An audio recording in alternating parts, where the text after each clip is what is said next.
It's a disgrace. It really is a disgrace. In fact, I find this truly a moment to start writing obituaries for parliamentary democracy in our country.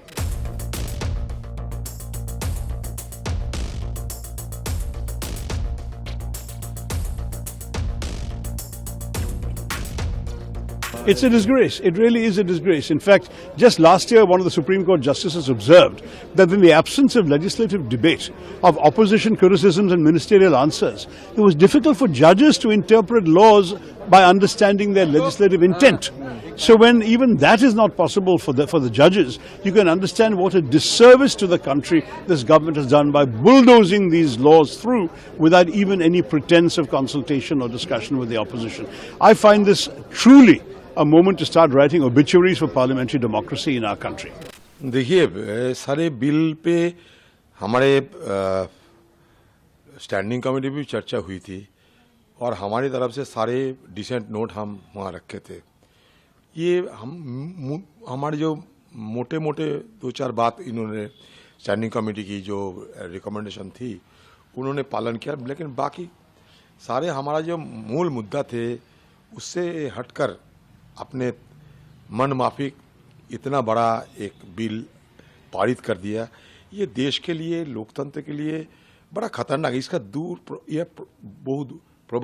दूर प्रभारी असर होगी, लेकिन ये सरकार सब कुछ अनदेखी कर रहे हैं। अपने बहुमत की बाहुबली से जो मर्जी वो करने जा रहे हैं।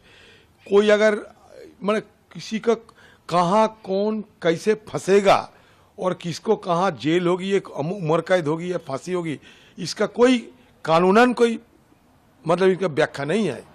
ये जबरदस्ती देश को एक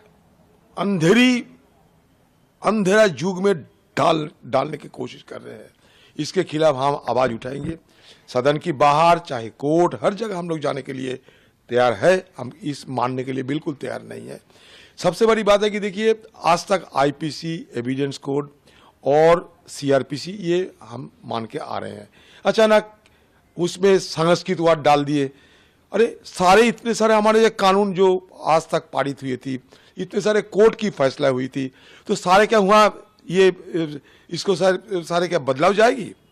कोर्ट में तो आईपीसी लिखे थे, कोर्ट में तो सीआरपीसी की धारा लिखे थे, कोर्ट में तो एविडेंस की ऊपर लिख रहे थे जजों ने। तो क्या हुआ सारे साक्ष्य कहाँ मतलब क्या क्या बोलते हैं उतने मुझे जान भी नहीं है।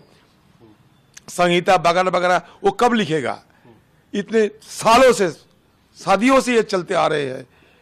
हमारा तरफ से ये मांग किए गए थे कि भाई हिंदी की जरूरत है, उसके साथ साथ इंग्लिश में भी लिखा करो। बात तो एक ही है, हिंदी सबको समझ में नहीं आते, तो उसके साथ साथ इंग्लिश में अगर आईपीसी सबको समझ जाते हैं, 322/30 वो सबको समझ जाते हैं, तो वो आईपीसी की धारा लिखने में क्या असुविधा होती? इंग्लिश हिंदी पढ़ाओ, इसमें कोई आपत्ति नहीं। लेकिन हर लोग तो हमारे देश में हिंदी नहीं जानते हैं ना।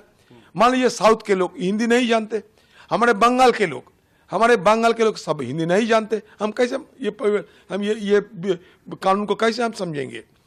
तो ये मतलब सरकार ये जो मर्जी वो करने के लिए तैयार है। हिंदी, हिंदू और हिंदुत्व के ये एजेंडे पे चल रहे हैं।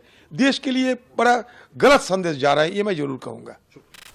जिस प्रकार से विधेयक पारित किए जा रहे हैं और सामने अपोजिशन नहीं है, विपक्ष नहीं है, और मन चाहे तरीके से इस तरह से विधेयक मंजूर करना, ये लोकतंत्र की रीत नहीं है।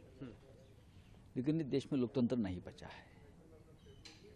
143 सांसदों को जिस बेरहमी से निकाल दिया, कुचल दिया लोकतंत्र को, तो ऐसी सरकार तो कोई भी विधेयक लाकर सिर्फ अपने जो चमचे लोग हैं उनकी मदद से वो मंजूर कर सकते हैं। सर आज मार्च भी है इंडिया ब्लॉक, हम जाएंगे, मार्च निकालेंगे।